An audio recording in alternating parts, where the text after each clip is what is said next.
This is the Mike LaPetri Show.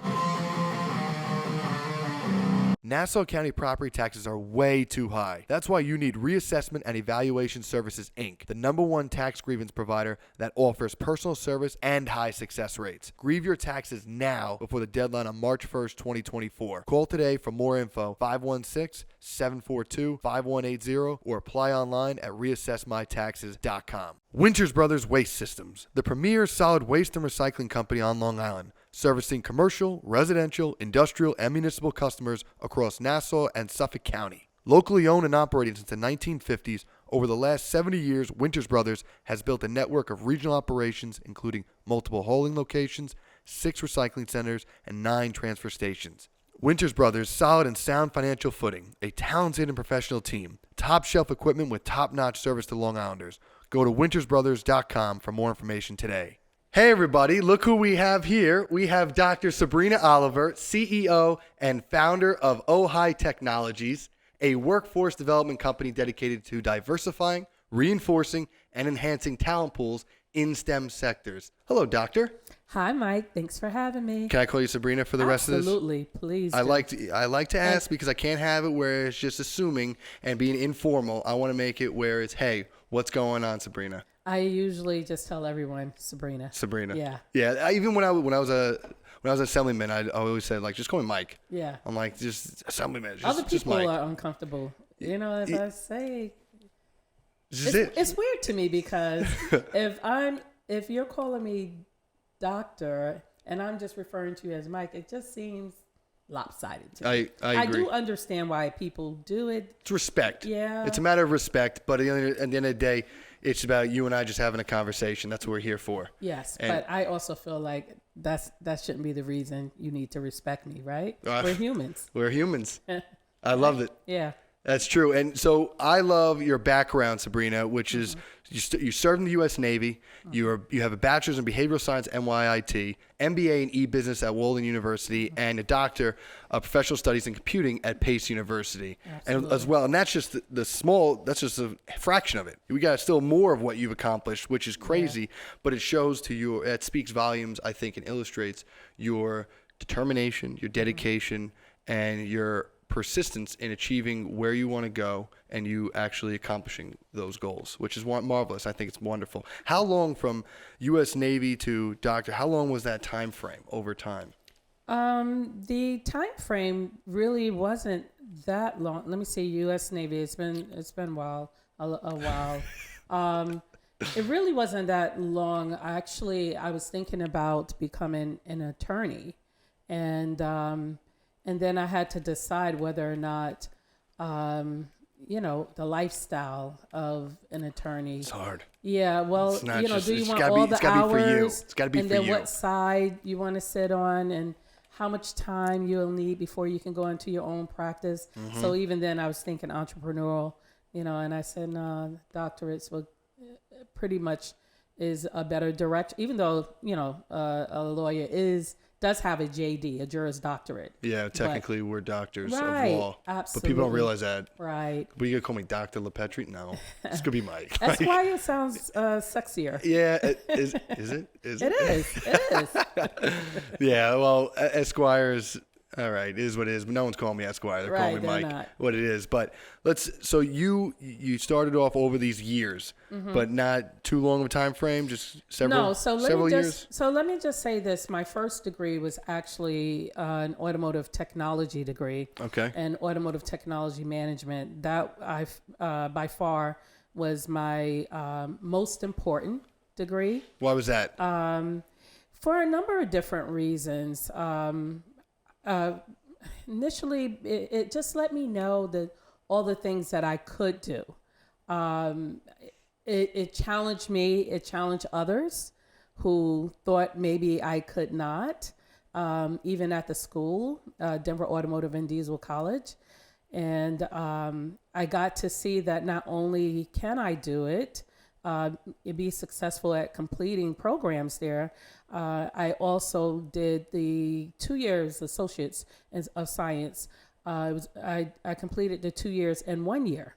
I was probably one of 5 girls. Yeah. And that's never a big thing to me. It's what it is it's still weird to me that not more females are actively involved in the workforce side of automotive. And I chose that word particularly because we are involved in transportation and automotive in terms of being a consumer, right? But we make a lot of decisions about, what car is being purchased for the family or things of that nature. But I've also learned that because I've been asked as of last year to become a president of an automotive college, right? In New York Automotive and Diesel Institute. And so they're in Jamaica right now, and they want to open a new campus, a second campus here on Long Island. So let me tell you, so initially I was not interested. And what I said was, further conversations. Also, the president is also an NYIT alum. And so shout out to NYIT. Shout out.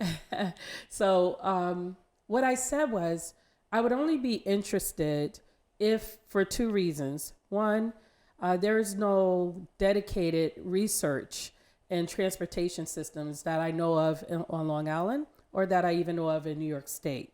So if the school is open to a second campus, at the very least, being dedicated to transportation, I would absolutely consider it.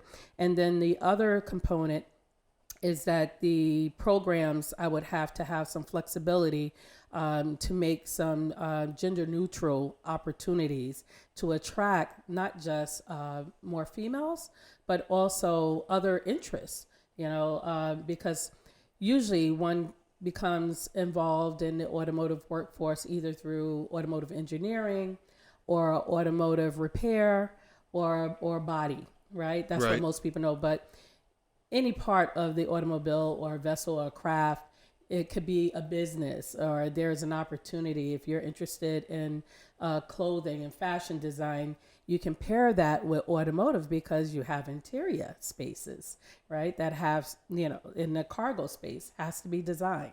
So as long as they're open, so we have conversations. So would you say like something like interior design or automobile interior design essentially? All different things. Something things. like but that? Even, yes, but it's more to it than that. You got the whole aftermarket industry.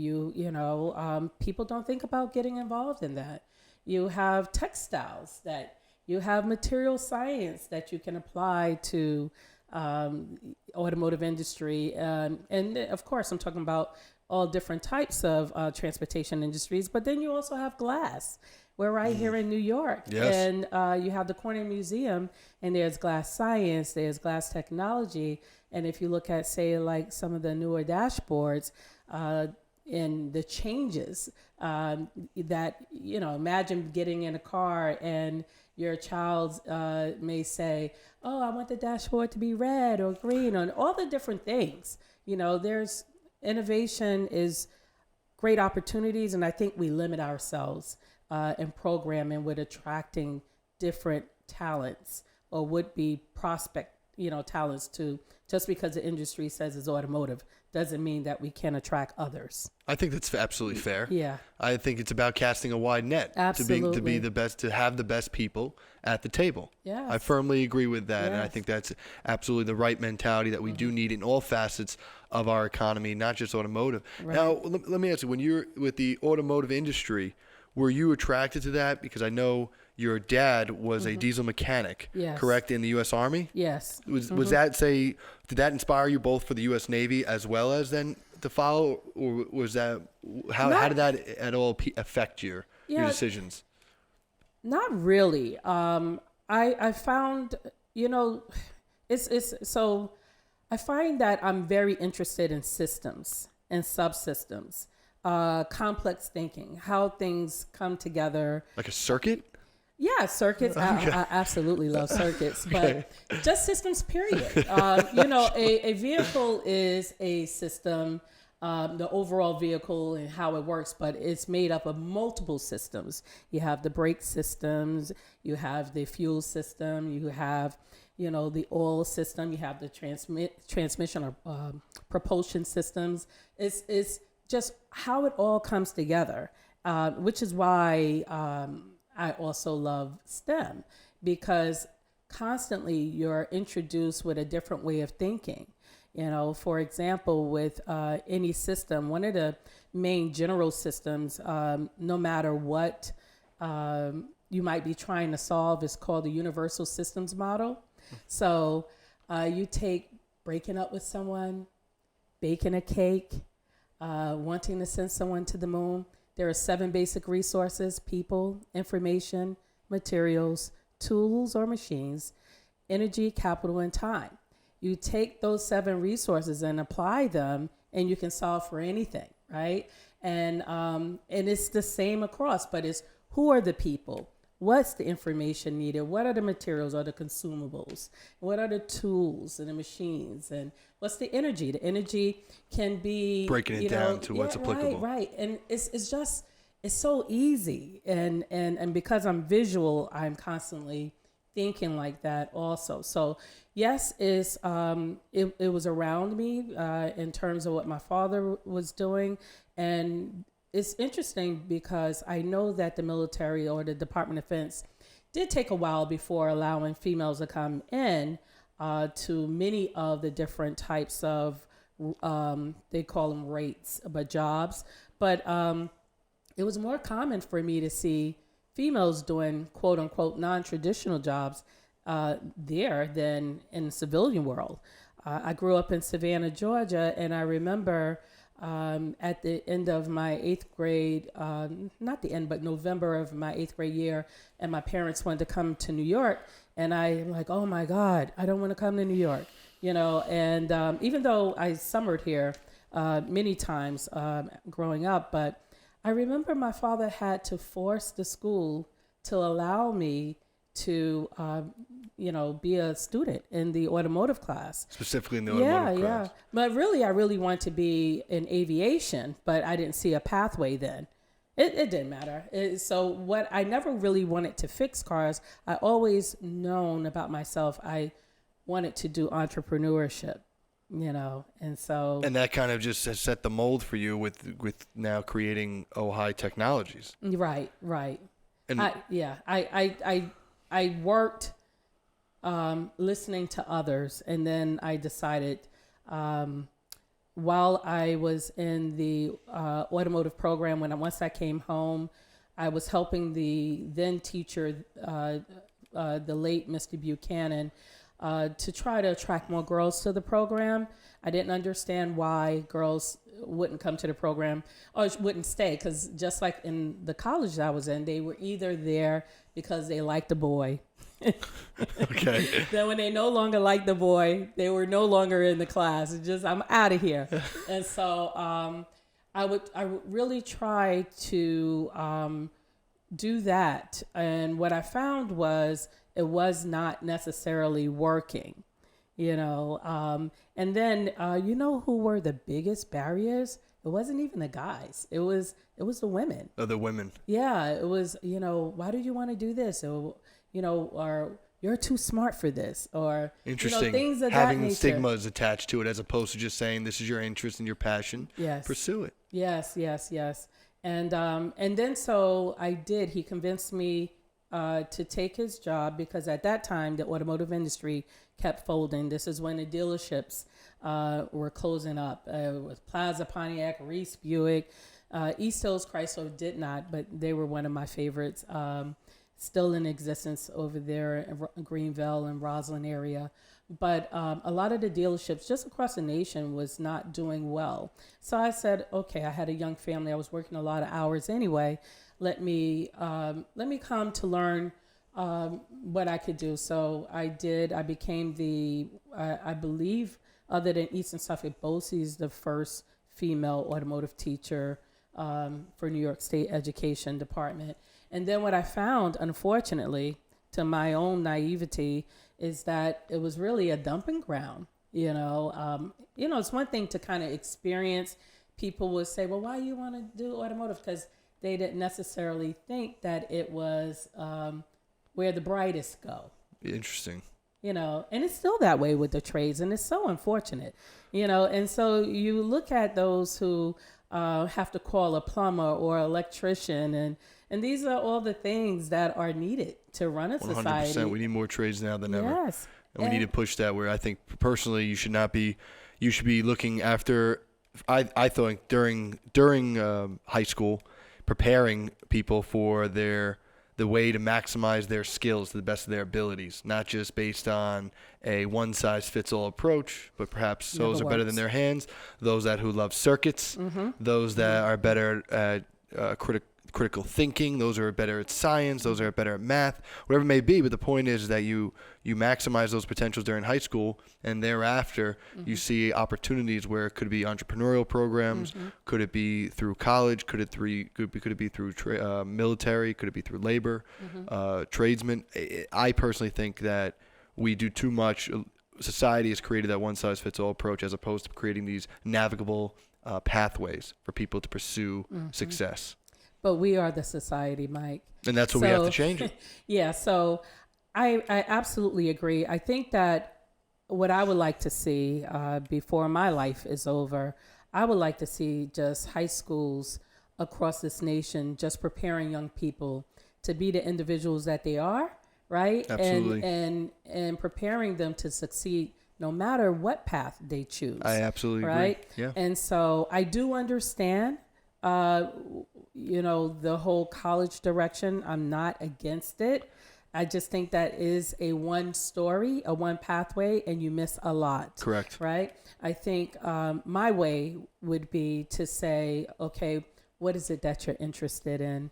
And those interests change, especially if you're a parent of multiple children and you are also trying to foster their interests. And then today she wants to be, I don't know, Sally Ride. And next day she wants to be, whoever. I don't know. Yeah, but that changes. Yeah, but that's fine. We're complex, right? And you can be a couple of different things. You don't have to just be one thing, right? And during the school years, the formative as well as, later higher ed is, or post-secondary, whatever the opportunities they take, the pathway that they take, just show them what's available to them. So the more exposure that a person gets to understand who he or she is, I think is just better for society. Just imagine a society where we all are absolutely loving what we do. There's a difference in someone doing their job versus someone loving their job. It's a different experience. Absolutely. And so that's what I would like to see. That's what that's the saying, right? You find me someone that works 80-hour weeks doing something they hate, it's called stress. Find me someone that works 80 hours a week doing something they love, it's called passion. Yeah. Plain and simple. They don't even know it's 80 hours. They don't even know because it's Here, fun. Friday. It's Friday fun. again? It's right. And Yeah. and to them, it doesn't stop at Friday. It goes doesn't. Saturday. It goes to Sunday because it's what you love. Yeah. You're having fun. You're enjoying Yes, it. You're not upset that Monday's here. It's Monday. Let's go. Game day. Let's go, baby. That's what it's all about. I mean, that's what life's supposed to be. And I wonder, is that where now you've tailored OHI technologies then to becoming? Is that part of it? So, in the sense of, why the name? Where has that creation formed from? So the name is actually, the name OHI is because my married name was Oliver Highsmith. Okay, so there's a little trivia for you. I like that. Yes. And so, of course, my children are Highsmith. Yes. So I didn't want to cut them out, but I didn't want to cut me out either, right? So that's where OHI came from. So there is already some Highsmith companies with that name, very different companies and whatnot. And but technologies is also very specific because my interest spans all 6 different types of technologies, which is energy and power, which is transportation, information communication, manufacturing, production, the agricultural and the biotechnologies. I think I named them all, right? And so, but there's still the same themes across them all, in terms of that universal system model, a specific way of doing things, the scientific method, the design process is all the same. So it is, if you are a plumber or automotive technologist, you absolutely can move into medicine if that's what you want to do, because it's all the same. You have an input, the goal, you have a process with those where you apply those 7 basic resources, you have an output, the outcome, and then you have some type of feedback mechanism to check those results, whether or not it was expected or unexpected, desired or undesired. It is all the same when you understand systems thinking. So now it is, and it's all interrelatable. And what you're doing is you're creating those transferable skills. Absolutely. And I think that's what people don't recognize is what do I have that's transferable to this direction? I'd have to restart. I'd have to start from square one. And many people are dissuaded from pursuing those pathways, those alternative careers per se, because it's not quote unquote within their vertical. Yeah. And I think what you're doing is you're making it where it's, again, we're going to go back to that word, you're making it that circuit where you're having it where it's all interconnected in various ways that transfer your skills of what you learn, but applying that model that you've indicated and set out. And I think that's marvelous. So how exactly do you take effect to help? So you're a workforce development company. So how does your company now integrate this mentality, this way of going about into the workforce, into the employees, into others? So, and there have been some changes over the years, trying to, which is good. Yeah, trying to perfect it, trying to get it right. So, largely in terms of workforce development, what I've done for the company is really focus from the industry standpoint. I never understood why schools are deciding largely what programs are, career-based programs are for industry without the industry involvement. And it's not that they're doing it without industry because they want to, but there's a disconnect between industry and schools for very different reasons, and some very, no blame reasons. The pace of each side is very different. The school year versus the fiscal year for a business, the need for a business to have a profit. Even a nonprofit business, it may not be driven by profit, but it has a pace also. But they has seem expenses. To be, yeah, exactly. And so all the work that I do is push what is needed by industry to the schools so that the schools understand what, how best to prepare their students and or how best to align their programs.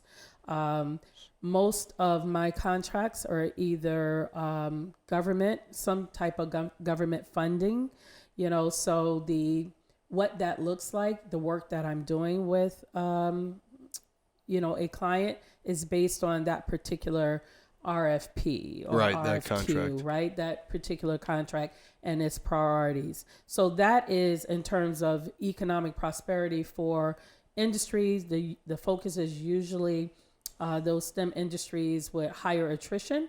For example, the manufacturing industry. Still to this day, I've just never heard a young person on his or her own without the exposure say, hey, I want to go into manufacturing. Totally agree. And it doesn't make sense totally because here on Long Island, we have about 3,600 manufacturers. We dominate. In so many different sectors, I think about 12, right? And most do not know that. Yep. And even though the schools are doing their best, especially of the last few years, to know that their schedule really doesn't allow them, or their caseload, like most people will say, go to your guidance counselors and stuff like that. So OHI Technologies from the workforce development and really works as a nexus between industry and also schools. And now here on Long Island especially, we have a niche where we have so many different school districts. So they're all independent in terms of what type of career and technical education programs they may have. And so also giving that information into industry. So you may be right here in the Hauppauge area and may not know how to work with Hauppauge School District. And so there's some support there, that I would provide, especially for those higher populations that are underserved in STEM. So those tend to be people of color, those that are female, those are differing abilities. But I tell you another population, those white male C students are also, because they're not usually on that quote unquote STEM track in the schools. So just making sure that employers have innovative ways to make sure that at least your local school district knows who you are and what you have to offer, and that not only are you hiring, but you're supporting, your employers in fantastic ways and helping both sides. Now, for those people that are listening, STEM is science, technology, engineering and mathematics. Thank you. Engineering and mathematics. So those four, you said, are underserved in those particular areas. So how does OHI, because again, we're going towards casting that wide net, making sure you're the best people, that they have talent that would be perfectly applicable, but they don't know about it. They don't know how, or maybe not interested in it. But because they're not interested because they're not aware of it. So how are you really engaging with those into those classrooms so that people are those kids are aware, and it does help support those surrounding employers and those jobs and building where we have the next generation ready to take over? So there are a number of different ways. Most of the grant funding, such as like the Workforce Innovation Opportunity Act, the WIOA funds, actually identify those populations, so you let the schools know that you have financial support, an actual commitment, even at the federal level, that says, hey, we're here to help. There's also Perkin 5 funding. So you go in to what's that funding? Perkin 5 is funding for career and technical education for those school districts now versus Perkins 4, for those school districts who has committed to a career and technical education program with an employability profile. So that means that just because you have a CTE program does not mean that you're able to get this funding. You have to state that your board and your school has dedicated by adding an employability profile, meaning that you're not just having young people in the classroom. You're also doing much more to make sure that they have connections to industry. Hence that they'll be employed thereafter. Or at least the potential to be employed. And so that's the thing about Long Island, right? Not just Long Island, but New York State education doesn't necessarily say how and what that's supposed to look like. The employability? Right. Yeah, okay. Time. And so that's where I help through the industry to help the districts with that. And that can be a number of different things. That can be direct consulting, that can be events, that can be tours, trips, that can be me speaking to them, a lot of different things, making them aware of different resources and supports that are available to them. But again, on the workforce development side, I work directly for what's needed from the industry to their actual future workers, is what I call talents. Well, talents are future or current, but I'm largely focused on future workers. Now, and you talked about specifically STEM. It's been the big focus, but yet your real interest originated as in the automotive industry. So yeah, but that's a STEM industry. That would be because that's where you see as the engineering. That's all the things you have. Science. And so that's a great point. Mike. Yeah. So it's not just. That's what, because help me understand. See, that's what. So for me, I'm looking at a technical, like the typical STEM, but you just said automotive is STEM. So explain to me. So when I'm speaking of STEM, I'm not being a typical Long Islander because we're so siloed here. Yeah. Everything is siloed. So I'm not siloing the different disciplines of science, just the science fields, the technology fields, the engineering fields. No, these are typically the fields.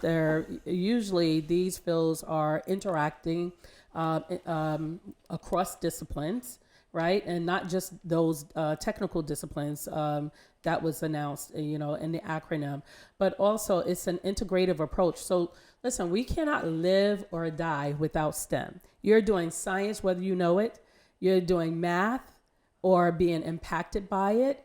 And whoever you believe your maker is, I'm very happy that, we have great engineering that we're also interacting in. And sometimes we don't, right? And then the same thing with technology. In each one of these acronyms, you also need those in order to, do the work.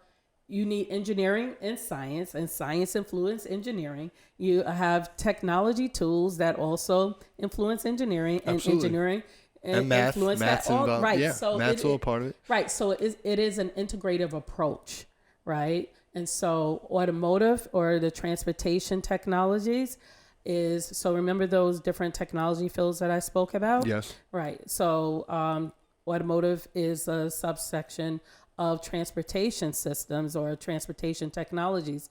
You are involved in STEM when you're in automotive. Now, for any particular STEM field does not mean that your actual job, depending on what you do, may not be a STEM job, but you will be better educated as a STEM educated because you can solve problems even if you're not doing a STEM job. You're just taught to think differently, and even with design. And so this country, when it comes to innovation, we get behind because not enough of our students across the nation have equitable opportunities to be exposed. And, to some of, when someone says STEM education, they have in mind certain students, and that's for different reasons. That doesn't help us all. Yeah, and I know that that's something that you've also wanted to focus on was specifically DEI in STEM, which is really cutting through that barrier.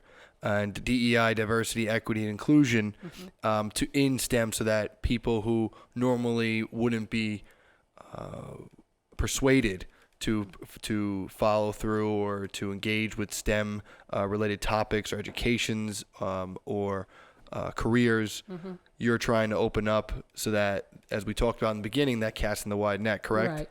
Right. So I wish it was just that they weren't being persuaded, but they're not being introduced. Right. Okay. Yeah. And so that's the operative word. Yeah. And so the other thing is, while I am focused on the future talents, especially, so not only, but especially, when I'm thinking about DEI, of course, I am considering STEM education. However, when I'm thinking about DEI, diversity, equity, and inclusion, I'm really looking at it from an industry standpoint. Okay. What problems and how I can help businesses to grow, because the more diverse your workforce is, the more problems you are able to solve. The less diverse your workforce is, let's say that you are a technical field, if you have some of the same people, let's just take in finance. I can go into a financing firm and any one of the big companies, and there's a certain look there. It's like a silver tsunami sometimes, and largely white males. And so it does not mean that those employees are the same. Right. Just because they may typically appear to be of a homogenous group, largely, right? Right. And that's the key here. I'll let you finish with that. However, the when your customer base is absolutely not the same as that homogenous group, you are doing your business, your bottom line, a disservice, because you put yourself in a position to not be able to forecast solutions for your other populations. And so diversity is really not about bringing others in. It's about the bottom line. Now, bringing others in help business. It's just case studies that are, I can't call any of them out, but I can absolutely send you some. That support the better diverse a system is, whether it's biodiversity or a business, it's better for business. So that's just diversity. And I will tell you that diversity is the easy part, even though it's difficult. So then there's equity, right?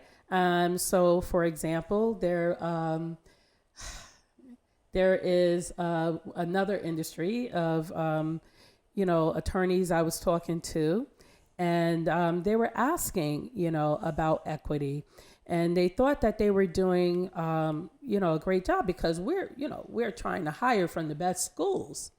And so, yes, I get that, right? And why wouldn't you want to hire from the best schools? But I want to hire the best people. Yes, the best people from the best schools. They only go, this particular group only go to certain schools. Okay. Okay, that's what I'm saying. I got you. Okay. So they're hiring from these schools. Okay. Okay, that's where they send their recruiting. You. So I don't want to spend because, I'm at a certain age. I pick my battles. I'm not trying to ask you to go to another school right away, but I just want you to know that after we talk about their hires, how are they, those junior attorneys? Mm-hmm. And they breathe, they sigh, right? But then have you asked why that school or those schools do not have a diverse pool, right? Mm-hmm. There's a reason they don't have a diverse pool. And so it's not even of that college. It goes back now to the secondary and to the primary, who has those opportunities. And that's where the equity comes in. And that's where businesses, even if they're not ready to take, this major dive into the equity pool or the diversity pool, they can do some subtle things. They can start conversations. They can ask certain things. They can have an awareness, because even when you have a homogenous group, you can do DEI work, right? It's still needed. So now I will tell you that inclusivity is the hardest, because inclusivity really does require a vulnerability on both sides, on the employer, because it's one thing to actually hire. It's another thing to make someone feel welcome, right? To make someone feel welcome, you have to kind of be honest about what the culture is, and and what the leadership is, right? And what you're willing to do or not willing to do for various reasons. I always err on, I rarely ever met a malicious person, right? Or a malicious leader, rarely. Right? I read about them, mm-hmm. Right? Seen some on TV, but I've never really met one. But inclusivity requires a lot of vulnerability. It also means that you also have to take some time to get to know who people are, and just out of habit. We have creature comforts. We are comfortable with what we're comfortable with, and and somebody doesn't want you to necessarily, push them, right, out of their comfort zone. But that's where you thrive, when you're more willing to make yourself uncomfortable for the good of it all, right? Now, breaking this down, though, DEI has created a stigma to it now over time, because how you're speaking about it and then how it's actually implemented. If we break it down to diversity, is diversity based on solely how you look? Does the thought matter? If we hypothetically, we were just speaking about with the finance, everyone's homogenous. If they all think differently, is that adequate? Versus if we have everyone that's diverse, in quote unquote under the definition of whatever that may be, but they all think the same. Do we really have diversity then? So, so that's a great question. Diversity, again, diversity, equity, inclusion. I focus from the industry standpoint and from the employer standpoint. So for me, I'm looking at a particular industry or a particular company and seeing what they have, who they serve, right? And even school districts. Some would say that they, sometimes they think that they're diverse, right? Because they're only talking about the student population. But when you talk about the teacher population, it's not, right? So so the diversity for me, I'm not going to make a blanket statement. Nor do I want you to. I want to explain. I want to have this dialogue. So I would say it is based on. I would first look at what it is that we have, right?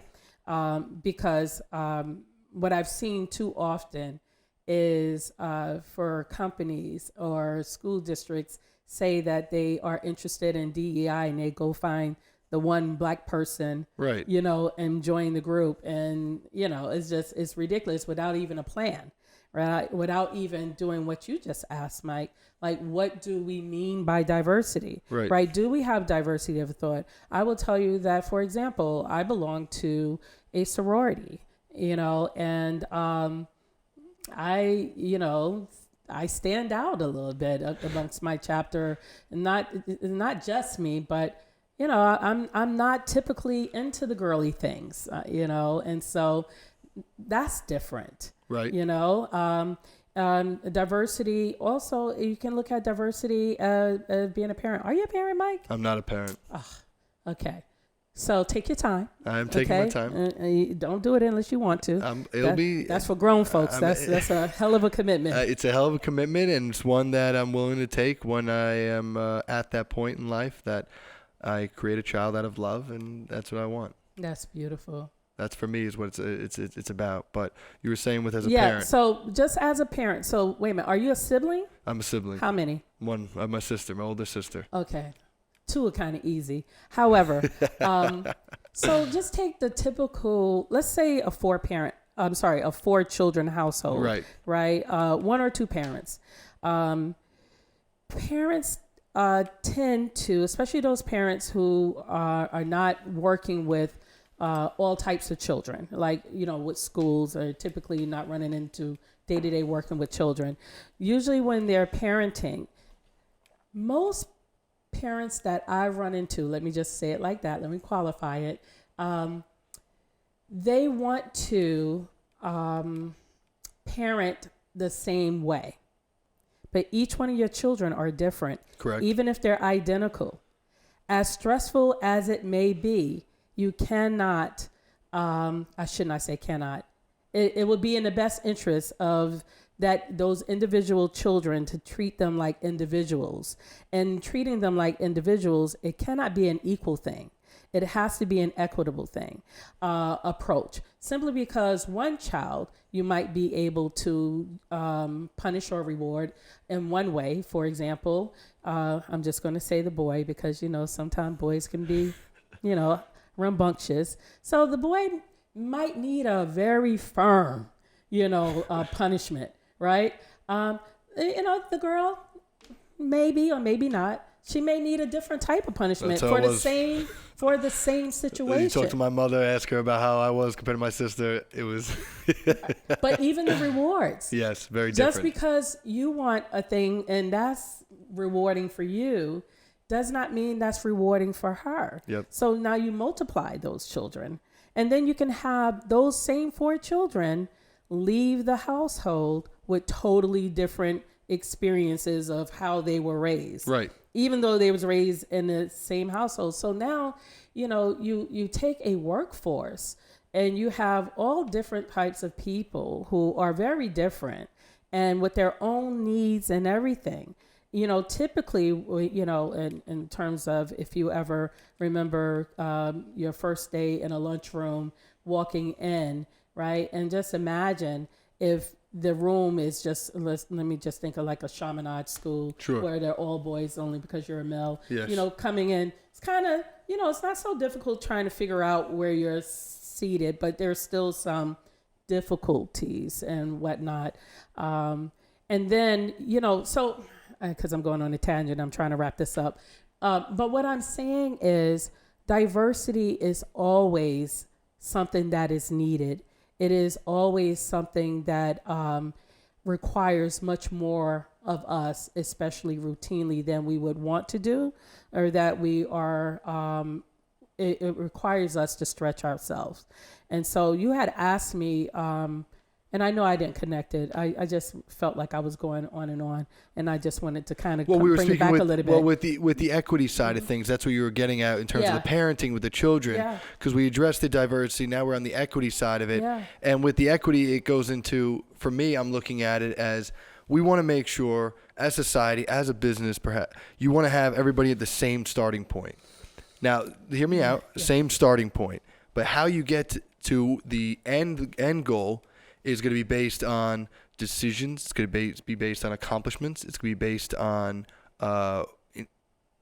learning and continuing education, et cetera. So that's how I looked at it from the work side of it. With equity, we're making sure everyone at the starting line is starting at the same point. But now, and why I think it's so important to really break down DEI and really understand so we can have this real conversation is because it's too much being looked at as is one versus the other. It's rather than just based on merit into their overall accomplishments for the success of the business. What have they done to contribute to the business, to raise profits, to build consumers, et cetera? Because that's ultimately the purpose of the business, right? So explain to me if I'm missing something. Is there a different way of thinking? Just iron this out for me. So again, go back to where I'm starting from before we get to that starting place of DEI that you were asking about. I'm thinking about the bottom line, right? And I'm thinking about growing a business. I'm thinking about who are your customers? What are the problems that you're trying to solve, right? So, absolutely. So first and foremost, to help inform us about what type of diversity is even needed for the particular company, right? So there's no blanket, right? But you should look at your company for diversity to really understand just in your strategic planning, right? Just what is diversity. And I think I'm sorry. So hold on. So now when we start talking about very topical, surface level, what most people start, like when you say the starting point, and I would say possibly someone might imagine the starting point is the interview or the application and interview, right? But if you think about, I'm actually going back before that. Okay, good. Yeah, good. I'm going back way before that. Okay. And I so agree. Where are you going? I'm going back to what you talked about, elementary school, because I agree totally with that. Okay. I firmly agree in that is the foundation. Right. And if you have a difference of foundation, it has ripple effects that go until your rest of your life. And I 100% am on board with you on that. My issue is more on where now you get to the point where you're saying diversity, and then you have a Claudine Gay situation in Harvard who doesn't get research and has 50 of her publications that were quote unquote plagiarized or whatever it may be. And it's about making sure that we just have the best person at the top. Now, again, this means going back all the way into school, which is what I love that you're doing this specifically, is going back into the schools to make sure everyone has the right, is introduced to these opportunities to then excel. So I want to go back to, I just want to address that comment in terms of Claudine Gay, because one, I don't know enough about it myself, only with all the transition and stuff going on. So I am aware of it, but not enough to really make an informed decision about it. But in terms of stating, there's an equity opportunity there to address in terms of, like when you said, not looking at her publications and things of that nature. But is that the case for any of the presidents or all of the presidents? You see what I'm saying? I absolutely agree with that. And arguably, if my point is, if that is a qualification to rising to that level, and then that was ignored because of quote unquote DEI, that would create a dilemma. I think there's a presumption that it was ignored because of DEI. I don't think that that's the case. But I don't know. But what I also, and that's fair. hold on for a second. But what I also don't know is that the standard?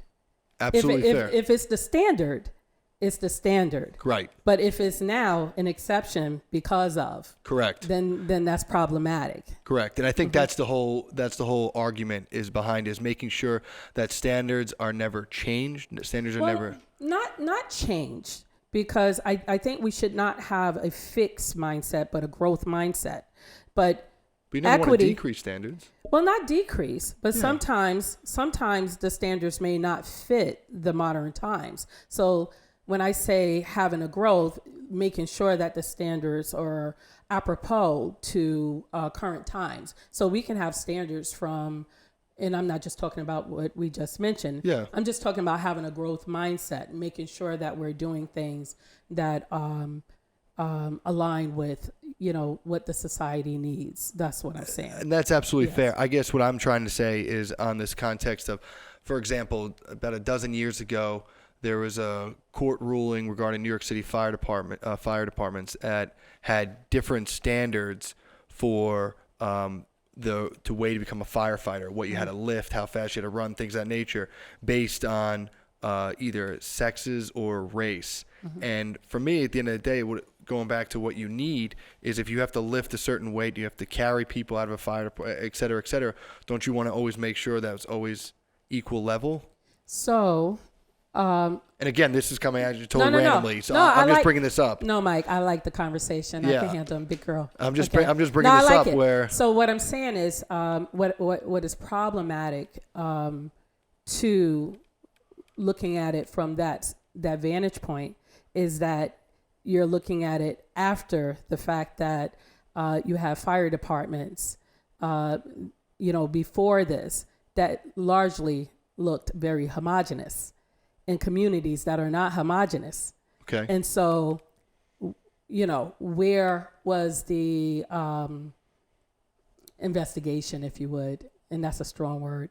So where was the research? I don't know, but to look at it after DEI and the standards, to try to make, and I love fire departments, I love firemen and women. Okay. So it's not that. But to look at it after the standards were created, or standards were created to make it equitable, to have more of diverse groups participating in, saving their community. I think that is the wrong, I shouldn't say wrong, that is not a complete approach. Okay. Really looking at it from, this is the community, right, that we have. Does our public sectors, that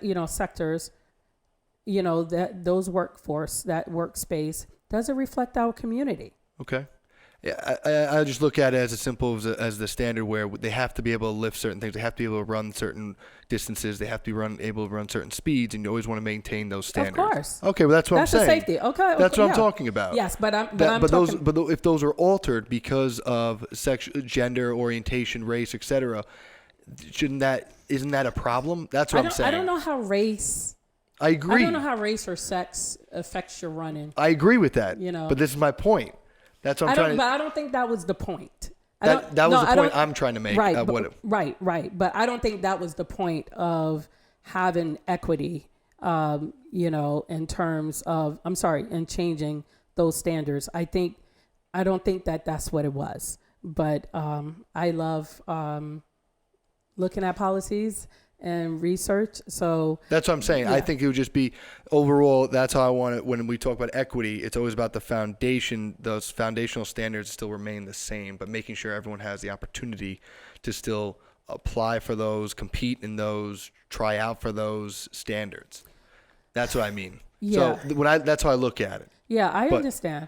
And the way that I'm looking at it is, there's a reason why the standards require a growth mindset, right? Simply because with making any design, or any system, you have to look at the historical aspects of how it came to be, the origins of it, and why it came to be. And so Fair I enough think too. that's- Absolutely. I think that's important. Let me just say this one okay. other thing, because sometimes And then I just want to move on to Yeah. inclusivity, that just definition. absolutely, and it's going to lead into that, I promise, Okay. because it reminds me of a conversation I was having with another legislator. And we both had a different idea of integration. Okay. And we were both right and we were both wrong about a certain community, where the legislator was looking at this community is definitely diverse, and I said, really? How so? And so, but the legislator was looking at it from just the numbers aspect. When you look at the numbers, the population, it absolutely seems that is a diverse community.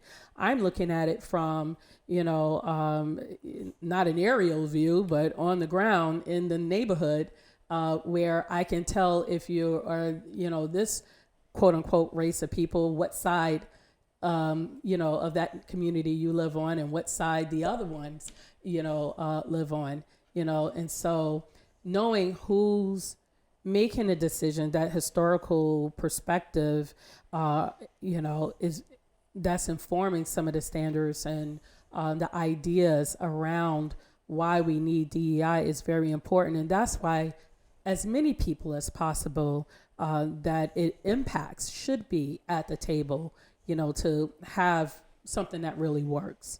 That's fair. Now, in terms of inclusivity, we were speaking about how employers to be aware of how certain environments make the employee feel. Mm-hmm. But doesn't that mean that the employer has control over one's feelings as opposed to the employee having the control over their feelings? How you as the person, I choose how I feel. So you may say something, but overall I can control my feelings. Now, if you make everybody having to worry about one's feelings, mm-hmm. then aren't we all just on eggshells? Well, I think that's myopic, right? Okay. Because that's not the goal of inclusivity fully, right? So the employer does have a say. So for example, remember when I said all these things come back to STEM. This room, your studio, is beautiful. Thank you very much. I appreciate that. Yes.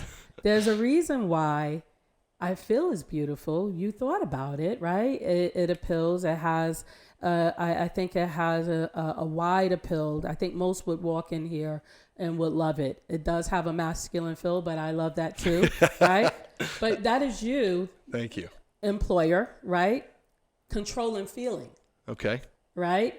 You also control the by design of the workspace. The employer does control. So it is not just about personal feelings. Okay. It is about the culture of the space. It is about the feel of the space.